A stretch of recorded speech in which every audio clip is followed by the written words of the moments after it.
الحمد لله رب العالمين والصلاة والسلام على رسوله الكريم اما بعد. محترم رور بختنه کړی دا چې یو مولوی صاحب نه مې دا خبره واورېده چې څوک د خپل رور د پاره دعا غواړي نو دغه دعا الله رب العالمین قبل یو دا نه رد کیږي. نو آیا دا خبره صحیح ده او کنه ده؟ دا بالکل صحیح خبره ده او په صحیح حدیث کې راغلی ده.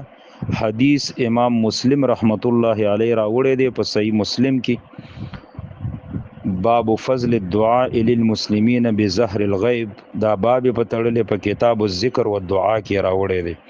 حدیث نمبر دی 2733.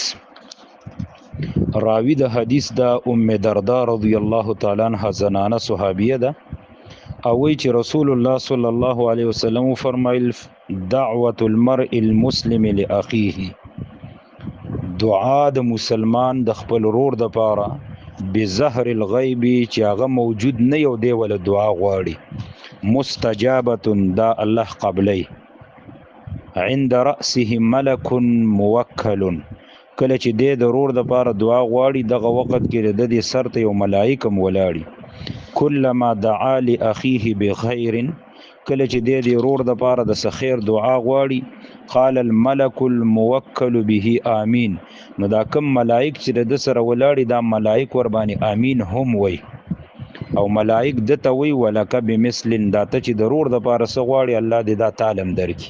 نو بالکل دا صحیح حدیث دی. د خپل مسلمانانو رونو د پاره دعا غوښتل دي کې دا لازم نه ده چې د سړی د خپل سکر ور د پاره دی غواړي او بل چا د پاره ده نه حدیث کې د سراغلی دعوت المرء المسلم لاخیه، عام مسلمان رور د پارم سړی دعا غوښتلی شي او بیا خاص کر د سړی خپل د ابي راوړی بچي او خو چې کله هغه موجود نه نو په دې کې اخلاص ډیر او ته داغه د پاره دعا غواړي د الله نبی وي مستجابه، دا قبول شوی دعا ده، دا قبليږي ضرور ملائک ور باندې امين هم وي. والله اعلم. هذا وبالله التوفيق.